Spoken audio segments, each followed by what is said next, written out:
This is the podcast, Playing Above the Line, where we get into the details of what it is that's made entrepreneurs and business leaders successful. Hi, I'm Dennis Sheeran, and I'm a business leader with Hartman, Blackman, and Kilgore. I've been the managing shareholder of Ep.8 for many years and have worked with local businesses to learn what makes them successful throughout their career. And I'm Alan Cave. I'm also a shareholder at Ep.8, a full-service accounting and business consulting firm. During our careers, Dennis and I have both been fortunate to work with many successful businesses and their owners, as well as other leaders throughout the accounting profession and beyond. We're happy to share some of their stories with you. All right, Alan, here we are today. It's a great day. We're both excited about our guest for today because we've known her for years, and great lady, a great organization that we had the luxury to work with, and I couldn't be more thrilled. How about you? I'm very excited to have Sandra Wiley here today, and Sandra is the president of Boomer Consulting, Inc. She has been lauded for her industry expertise in human resources and training. She is often called the go-to person for solutions to the profession's staffing crisis, citing her wise advice on hiring and keeping employees for the rest of their careers. Yeah, Sandra's talk today with us is about how leadership is not something you just get from a class. You have to internalize your lessons and act intentionally. She'll also share a belief that all great leaders learn and change from their mistakes. She believes you have to internalize and act intentionally to have success as a leader. Well, Alan, here we are, another podcast. Looking forward to today's guest that we know well. We're excited, truly excited to have her. How are you doing today? Doing very well, Dennis. Thank you. And yeah, we are very excited to have Sandra Wiley and honored to have her with us today. And before we start, I probably need to pull the curtain back just a little bit. Typically, we record these episodes in a studio in Mobile, and for whatever reasons, studio availability and Sandra's travel schedule, we cannot do that. So we're actually on location for the first time with our little remote setup at Stillwood Country Club. And so if we sound a little bit different, that's why. So bear with us. If we don't, just forget I said anything, and we'll move on like everything's just normal, right? So, and all those people that know about Stillwood can just be jealous that we're exactly. Here. So, we actually have a wine for the first time, so this is just a red letter day for the Playing Above the Line podcast. So anyway, Sandra, thank you for joining us. Well, thank you so much for having me. I am so happy to be here, and for everybody who hasn't ever heard of the Stillwood before, you are missing out because it is gorgeous here. And the fact that I get to sit here and talk to two really awesome people and in this beautiful location and with a glass of wine, you know what? We're going to have a good time today. There you go. All right. So, Sandra, I'll say that you're a wonderful consultant, part of a great firm called Boomer Consulting, but just give us a short, sweet story of Sandra Wiley. I don't know if I have a short, sweet story of Sandra Wiley, but I'll give you my best shot. I have all the faith in the world. Come on. The bottom line for me is I am a consultant that works with nobody but public accounting firms. And we have the honor of working with amazingly smart, motivated, entrepreneurial, fantastic people every day. And I'm honestly not sure how many years ago it was that we all came to know each other. Mm-hmm. But when we met you the first time, it was like, oh, these are people we want to work with. You just have the right mindset and you have the right spirit to be leaders. And so we were lucky that we found you, and we love the relationship. Boomer Consulting is based out of Manhattan, Kansas, so we're in a town of about 50,000 people, but we now are a fully remote company. So we work from 8 different states. We have people that all work from home. We travel a lot in the United States, Canada, occasionally to other countries outside of that, but mostly it's the United States and Canada. Like I said, we work only with CPA firms. I love what I do, and I don't always love getting on the airplane, but I really love the work that I do. And we do a lot of strategic planning, and we do a lot of leadership training, and we do a lot of visioning. And every once in a while, I get into those messy things where I help with partner kumbaya sessions where I have to pull them together and say, okay, come on now, we got to get some melting of the minds here. So so those are the kind of things I do for Boomer, and we run a lot of communities. We do some training. We do consulting. So those are all the different things we do. And what's really interesting is I think everything that we do, we have touched at your firm. So we have touched with you. So you know us well, and we know you guys really well. So it's going to be a fun afternoon. Yeah, and for us, it's been a in a great relationship. We are the ones that won because we must have fooled you pretty good when we met you out there at that conference at that first time in Las Vegas back in 2009 or 10. I was just going to ask you if you knew. What year was that? It was way back there, and you've helped us many ways. You saw some things, but what you continue to do, it's not over. As you and I've had conversations. Yep. It's not over, at least I'm a work in progress. I don't know about Alan, but I'm perfect, Dennis. Yeah, okay. You're going to learn that one day. So, but a lot of what you've done is help us focus, help us think beyond now, think about how what we do daily, the decisions we make, affect us globally, not just in the present, but in the future. And the big part of that is helping us plan through strategic planning, but also the other side of that. And this is one thing that I think that Boomer does, and it's one of the reasons we wanted you on this podcast. One of the big things Boomer does is set a standard for leadership. You've done that for us through a wonderful program that you have called the P3 Leadership Academy that a number of employees in our staff have done it. And Alan actually been a part of that, and our wonderful director, producer, Carrie behind me has too. So our podcast is all about that, all about leadership. And then having people like you that are from somewhere else in the country, but from a broad perspective that can just kind of give a view and talk about what leadership is for you, and also how you help people understand what leadership is. So I'll just toss that over there. I will be glad to talk about that. So we have been honored to work with your firm and many of your people on the Leadership Academy. And it's meant to help people that have general skills in leadership, kind of raise the bar. And then here's the interesting thing I think about leadership. I do this with your firm. I also do it regionally. I think we've now taken about 300 CPAs through the Leadership Academy. And you can dangle the carrot in front of them. You can give them amazing skills in everything from time management to how to vision for their firm and how to run a firm. You can give them all the skills, and you can do it exactly the same for all 300 people that we've done it for. And some will take the carrot, and some will simply go, I don't have any idea what I'm supposed to do with that. And they won't recognize, and they won't be able to reflect those skills into themselves. So the great news is that some of your people, and I'm looking at one of them right now, Alan was one of them. You were in the very first class, I think, that we did here. He and I'll say Rachel in your firm, both took those skills and applied them, and then actually capitalized on them, and the firm got better. So I think that's an interesting thing too, because leadership is not something that you just get because you go to a class. Right. It's something that you have to internalize, and then you have to take action on, and then you can actually see it working. But you have to commit to it. You have to own it. So one of my questions has been to other people, so leaders, are they born or made? And so what you're saying is, everyone has that innate ability within them, correct? Is what you're saying. You just got to... Absolutely. I have never met a person yet, ever, that couldn't have been a leader if they had applied themselves and wanted it, like they'd gone after it. The only people I see that cannot become leaders are those people that intentionally choose to not do it. They believe they either can't do it, or they believe that they're already doing it right and that everything that they're learning is not correct. So, and so they go a different path. But I have never met anybody that couldn't do it if they didn't want to. But have you had people that maybe would go in it thinking, I've got all the answers, I don't need any help? Have you been able to turn them? A couple of them, yes. And it usually takes some intentional conversation, right? It usually takes some one-on-one conversation with them. And I also think it really takes stories about their life, where if you can apply it to their real life, like, okay, let's talk about this one time when this happened when you were talking to a client or when you were talking to a staff member, and how could you have done that differently? And if they look at you and say, nothing, I did it right. All right, let's talk about that a little bit. Because if you did it right, the outcome would have been different. So be realistic, right? Be realistic with people. And we do a class on crucial conversations, these critical conversations that people have to have, which nobody loves. I've never met a person yet that walked into one of those conversations and said, oh, I'm so happy. Nobody. But those are the conversations you have to have with those tough people.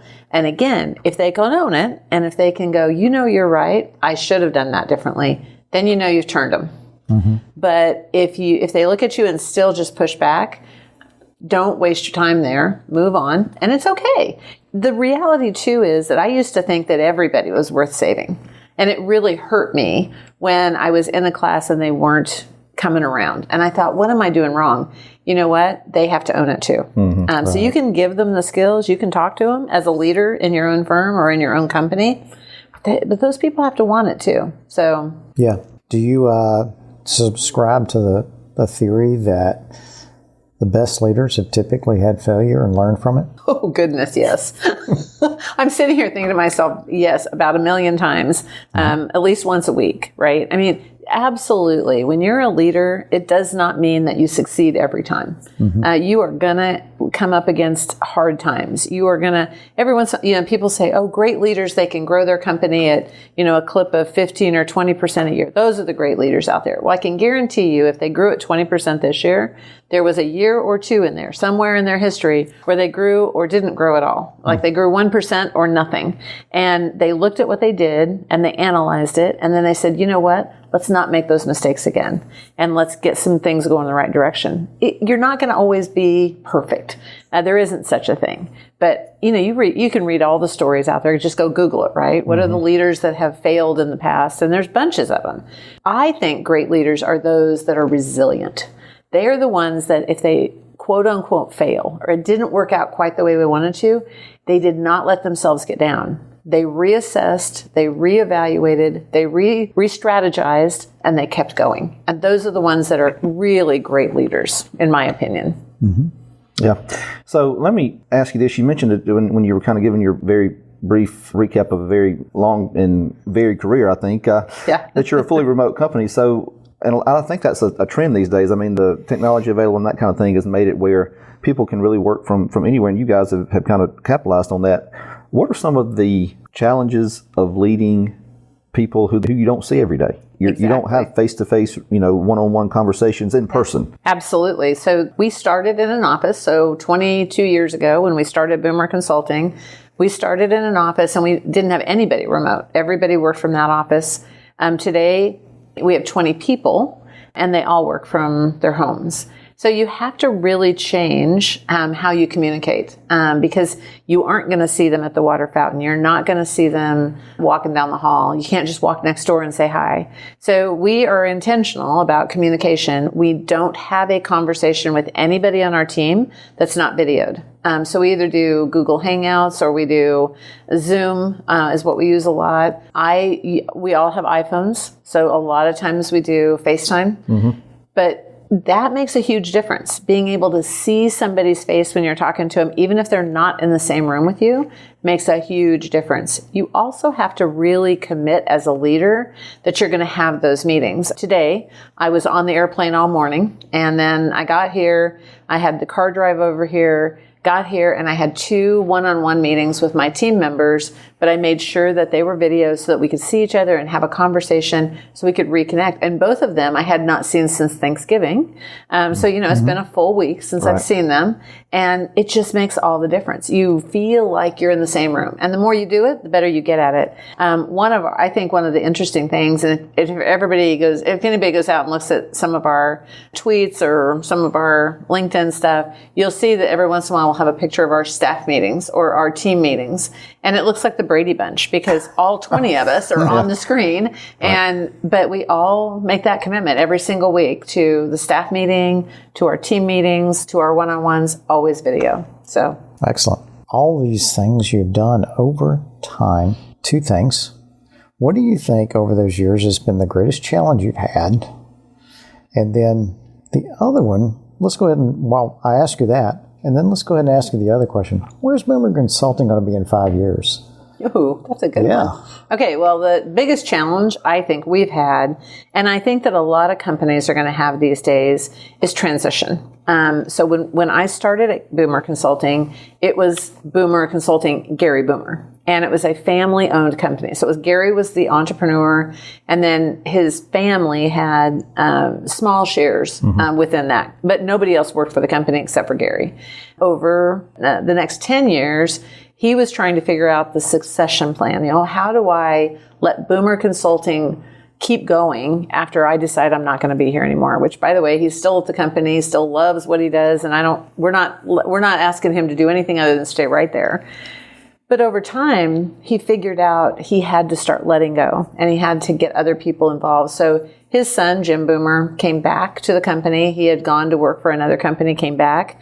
He asked me to be a shareholder. I was extremely honored, and I became a shareholder. We've got another shareholder now that we asked to come into the company. He used to work for another firm, and we're starting to spread the wealth, right? And we have a great stable of other people that are ready to become, but that has been, those are not easy decisions. And particularly for the entrepreneur, if you have an entrepreneurial company, that is not an easy decision for those entrepreneurs because that is their baby. So they're passing their baby off to somebody else to take care of, and they have to they have to trust them. They have to be confident that those people can carry on the company without him being there or without the entrepreneur being there. So anyway, I think that's been the biggest challenge, but it's one that I think we've conquered, and I think we're ready now, right? We're ready for the future. Where we're going to be in 5 years, boy, that's a great question. We just did visioning recently, and so we sat down and we really thought about it. And one of the things that we know for sure is that putting people on the road all the time with the desire for most people in this world today, and I'm not going to make it an age thing. Everybody keeps trying to make this a millennial thing. It is not. It is a people thing. People don't necessarily want to be away from home so much. And so trying to find people who want to be consultants that are on the road 200 days a year is hard. And so we have really made a commitment that over the next 5 to 10 years, we're going to shift the company from being percentage-wise, we're going to be less consulting and more communities. And now that doesn't mean we won't do consulting anymore. I think we have to. That's part of what we do, right? Boomer Consulting. But training will still be a part of that. But long term, we believe that the future is going to be in those communities or virtual. Try to take some of the things that we're doing now and turning them into a virtual delivery. So I'm going to try it next year. I have a company that will let me do strategic planning virtually. So we'll be on the video camera all day. We'll do exactly what we're going to replicate whatever we do usually on site, but I won't be there. I'll be at home in my office and they'll be on video camera. Now, will it work as well? It's yet to be determined. I'm sure it will. It'll be like what we were talking about a minute ago. It won't be perfect the first time out of the gate, but it'll get there. So I think that's going to be the 5-year mark is going to be more of that. I also think I can see the same shareholders there, but as we grow, I think we'll add at least another shareholder, maybe 2. We have 2 that I really think would be amazing. So I think that we could do that. And I think we'll probably swim upstream, right? I mean, right now we work with firms that are 4 million and above. I think that we'll push that up to maybe 8 million and above, because the larger we get, the larger our clients get. And so a lot of our clients are already there or getting there. So I think we'll push that too, which is, I think, a normal evolution of most companies, right?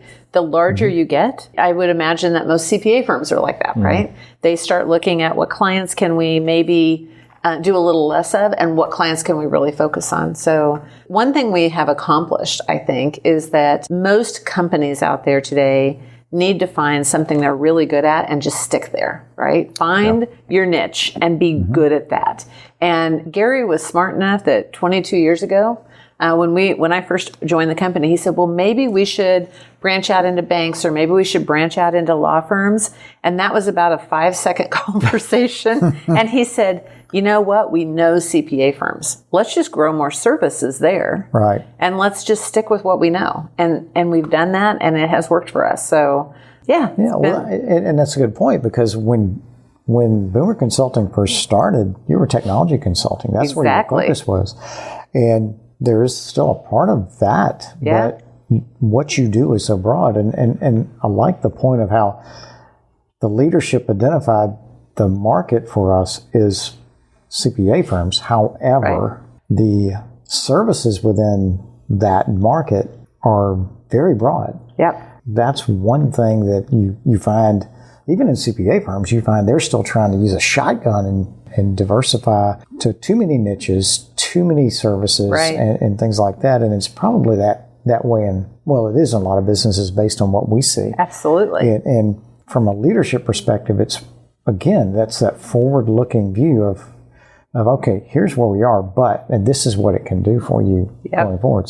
That's neat. It is. I could sit here and talk all day, Sandra. I mean, I really could. Unfortunately, we don't have all day, but a couple of things that we always ask our guests, and I know that you are an avid reader because every time I see you mention another book that you're reading or have read. So what are some, and it doesn't have to be anything current, but what is a book or two, an author or two that you've read that's really made an impact on your life, your professional career, your ideas about leadership in general or business? Do you have a couple that you can mention? I can. I'll tell you the author I still just love, and I think he is brilliant, is Bruce Tolgan. And Bruce is, everything I ever read from Bruce Tolgan makes me think and makes me kind of change my mind about how I interact with my team.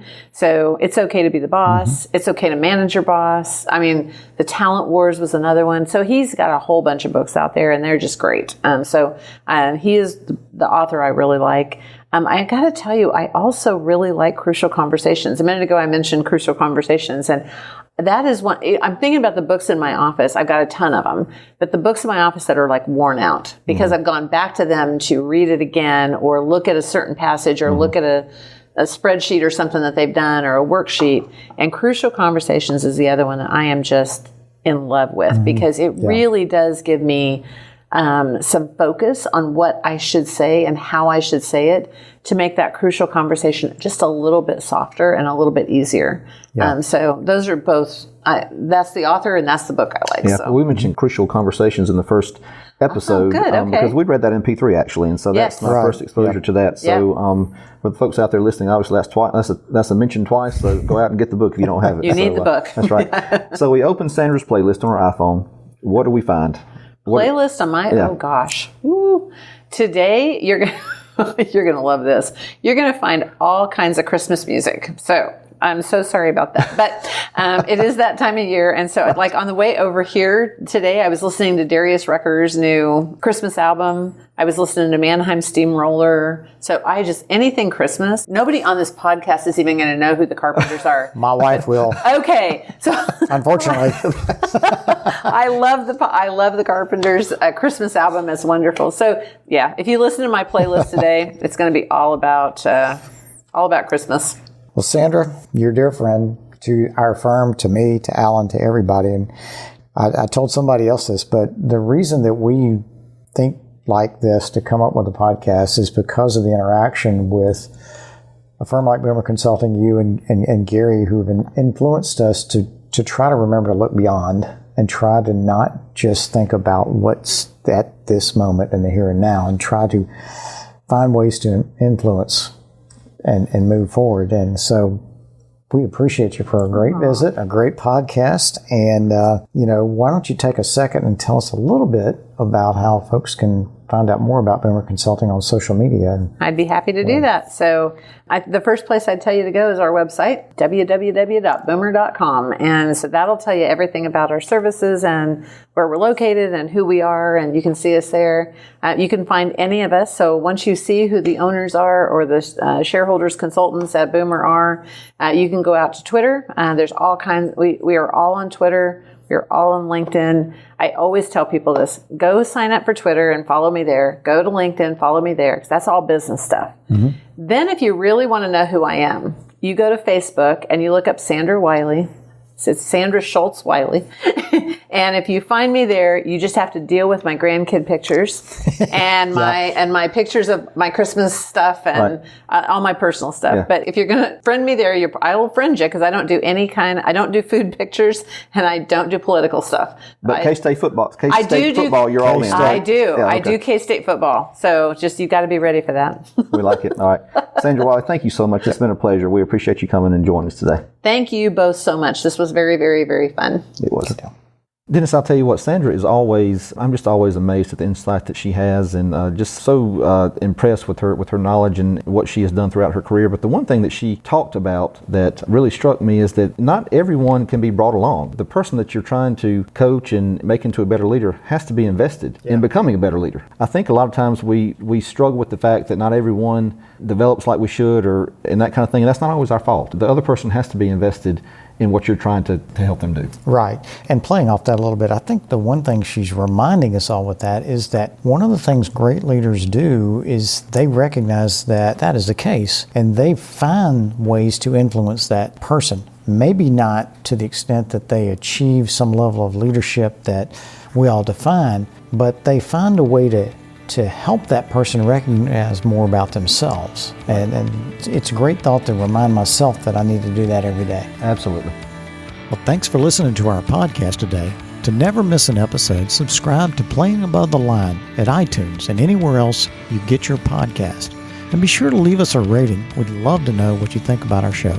To contact us or to stay connected, follow us on social media at HBKCPAS on Twitter, Instagram, and Facebook.